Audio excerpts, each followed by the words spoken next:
Hello my dear friends. तो ये है question number 75 most important question series का, और क्वेश्चन लिया गया है pair of linear equation in two variable से। बहुत ही अच्छा क्वेश्चन है। क्वेश्चन में क्या कह रहा है कि solve the following pair of equations, और आपके सामने क्वेश्चन है तो वीडियो को एक बार पॉज कर लीजिए, सॉल्व कर लीजिए, और उसके बाद से फिर सॉल्यूशन देखिएगा। मैं 3 तक काउंट करूंगा, उसके बाद से सॉल्यूशन बताऊंगा। सो 1 2 3। चलिए, आई होप आपने सॉल्व कर लिया। Now let us see the solution. तो सबसे पहली बात, जो ये 2/√x है, इसका मतलब क्या हुआ? 2/√x 3/√y, इसका मतलब क्या है? इसका मतलब ये है कि ये है 2 इंटू 1/√x। क्लियर है? आप ये समझिएगा, ये बहुत जरूरी होता है समझना। अब इस कंडीशन में अगर हमें इसको लीनियर फॉर्म में बनाना हो, यानी किसी भी तरह से यहाँ पे √x √y को हटाना हो, तो उस कंडीशन में हम क्या लेट करेंगे? 1/√x को m लेट कर लेंगे। तो अगर आप इसको m लेट करते हो, या p q a b what ever you like, तो ये बन जाएगा 2m के फॉर्म में। इस तरह से हम चेंज कर सकते हैं। सिमिलरली ये जो 3/√y आपको दिख रहा है, 3/√y, इसको हम लिख सकते हैं 3 इंटू 1/√y, है ना। और इस अगर √y को हम m के अलावा n लेट कर लें, तो ये बनता है 3n। तो आप समझ रहे हो किस तरह से आपको करना है? 1/√x को और 1/√y को m और n लेट करना है लीनियर फॉर्म में, सबसे पहले इसको इंटरचेंज करने के लिए। क्लियर है?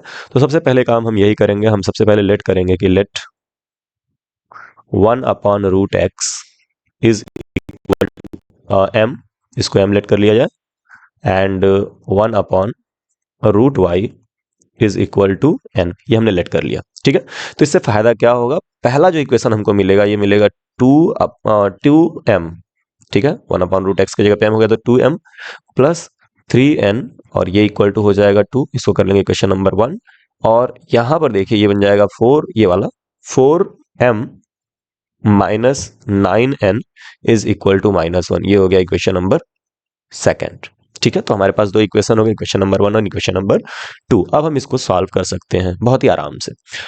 पहले वाले इक्वेशन में आप देखो, m का कॉफिशिएंट यहाँ पर सेकंड इक्वेशन में 4 है, और पहले वाले इक्वेशन में m का कॉफिशिएंट यहाँ पे 2 है। तो 4 और 2 का एलसीएम 4 आएगा, यानी हम पहले वाले इक्वेशन में अगर 2 से मल्टीप्लाई कर दें तो हमको क्या मिलेगा?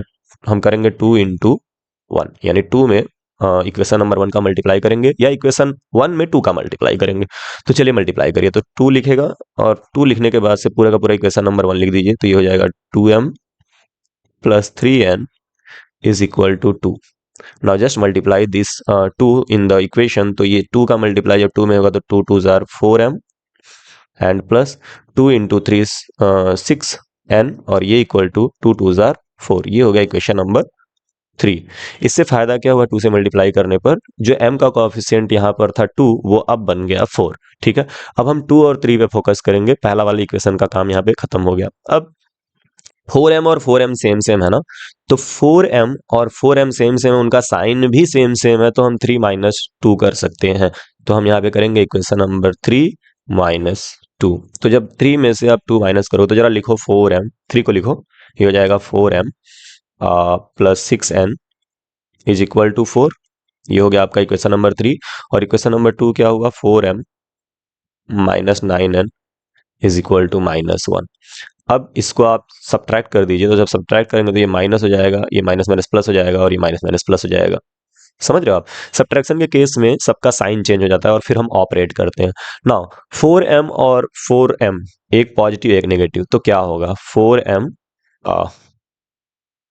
पॉजिटिव 4m और -4m, तो ये जाहिर सी बात है कटेंगे और जीरो आना ही आना है। तो यहाँ पर क्या होगा? यहाँ पर हमारे पास ये जो 4m है, वो 4m से कट जाएगा। क्लियर हुआ? और ये 6n और 9n, तो 6n भी पॉजिटिव है यहाँ पर, और 9n भी पॉजिटिव है, तो 6n और 9n मिलकर के क्या हो जाएंगे? 15n। तो यहाँ पे हम लिख लेंगे 15n, और ये इक्वल टू 4 प्लस 1, यहाँ -1 नहीं है, अब प्लस हो गया। ठीक है? तो 4 प्लस 1 क्या हो जाएगा? 5। याद रखिएगा, सब्ट्रैक्शन के केस में हम साइन बदल देते हैं, और साइन बदलने के बाद बेसिक कैलकुलेशन हम कर लेते हैं। क्लियर है? तो यहाँ से n की वैल्यू आ जाएगी 5/15। ये 15 इस तरफ जाएगा, तो 5/15, 5 1 जार 5, 5 3 जार 15, यानी n की वैल्यू आ गई 1/3। ठीक है? इसको हम रख लेते हैं। अब इस वैल्यू को, इसको भी इक्वेशन नंबर 4 रिलेट कर सकते हैं आप। इस वैल्यू को उठा के ना आप इक्वेशन 1 में, 2 में या 3 में रख सकते हैं। तो कहीं भी एक जगह पे आप रख दीजिए इस वैल्यू को। ठीक है? तो ओह सॉरी, ये रहा। तो कहाँ रखा जाए, चलिए इक्वेशन नंबर 1 में ही रख देते हैं, ठीक है। इक्वेशन नंबर 1 में रख दीजिए, पुट n इक्वल टू 1/3 इन, ये स्टाइलस को हटाना है मुझे, यहाँ पे रख लेते हैं इसको अभी फिलहाल के लिए। चलो भाई, तो इन इक्वेशन नंबर 1, ठीक है।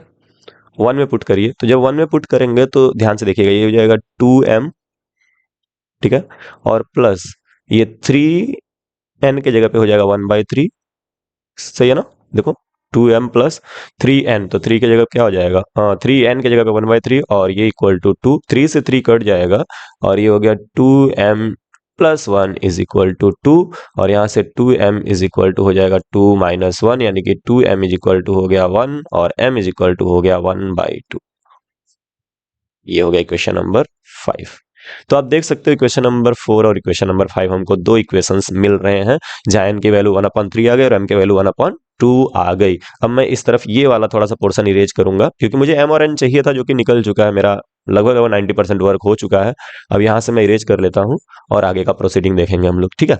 आगे अब क्या है कि n की वैल्यू जो आ गई वो 1/3 आ गई, ठीक है। बट आप देख सकते हैं n की वैल्यू जो है 1/√y है, तो आप इंप्लाइज करेंगे, इंप्लाइज दैट, ये इंप्लाइज दैट का साइन है, इंप्लाइज दैट मतलब इसके बाद ये हो सकता है ना। तो ये 1/√y जो हुआ n की वैल्यू, ठीक है, और ये इक्वल टू 1/3 हो गई। रेसिप्रोकल करेंगे, यानी रूट y को ऊपर लेके जाएंगे, तो ये हो जाएगा √y, नीचे 1 लिखेंगे नहीं, और यहाँ पे हो जाएगा 3 अपॉन, यानी कि 3 स्क्वायर, जब दोनों तरफ का करेंगे तो y की वैल्यू क्या हो जाएगी, 3 3 9 स्क्वायर जब आप करेंगे तब। क्लियर है, देख लो ना यार, सिंपल सी बात है। 1/√y है, √y ऊपर जाएगा, 1/3 है, 3 ऊपर जाएगा, तो √y का स्क्वायर y हो जाएगा, और 3 का स्क्वायर 9 हो जाएगा। In the same way m की वैल्यू आई है 1/2, तो अगर m की वैल्यू आई है 1/2, इन दैट केस ये m की वैल्यू क्या पुट कर दोगे, m की वैल्यू पुट कर दोगे 1/√x, तो हो जाएगा 1/√x, और ये इक्वल टू 1/2। अगेन इसका हम रेसिप्रोकल करेंगे तो √x इक्वल टू आ जाएगा 2, और x की वैल्यू यहाँ पे स्क्वायर करने पे, रूट हटाना है तो स्क्वायर करना पड़ेगा, तो 2 का स्क्वायर कितना हो जाएगा 4। आप समझ रहे हो, यानी कि यहाँ पे √x जो था उसका स्क्वायर आपने किया, और उसके बगल में 2 था उसका स्क्वायर किया, तो रूट का स्क्वायर कट जाता है, और यहाँ x बचा, और 2 का स्क्वायर हो गया 4, वही मैंने किया। In the same way √y का स्क्वायर जो था वो y हुआ, और 3 का स्क्वायर 9 हुआ। तो ये हमारे फाइनल आंसर्स होंगे इस क्वेश्चन के। क्लियर है, तो आई होप समझ में आया है। तो इसको कर लीजिए, मैं इरेज करूंगा, स्क्रीनशॉट भी आप ले सकते हैं, और 3 तक काउंट करके मैं इरेज करूंगा, 1 2 3। Okay, now let us erase. अब आ जाइए आप नेक्स्ट क्वेश्चन पे, जो आपको करना है एज अ होमवर्क, ठीक है। तो ये रहा क्वेश्चन आपके सामने, draw the graph of the pair of linear equations. इनके ग्राफ्स बनाने, और ग्राफ्स बनाने के बाद से, बस ग्राफ ही बोला है क्या बनाने के लिए, ठीक है, ग्राफ बनाना है, ठीक है। तो ग्राफ बना दीजिएगा, और हम इसका सॉल्यूशन भी देख लेंगे कि सॉल्यूशन कहाँ पे लाई कर रहा है, मतलब ग्राफ बना करके सॉल्यूशंस कैसे लाई बनता है, मतलब कैसे आता है, उसको हम देखेंगे, ठीक है। तो चलिए मिलते हैं नेक्स्ट वीडियो में, तब तक के लिए पढ़ते रहिए और खूब आगे बढ़ते रहिए। Take care, bye bye.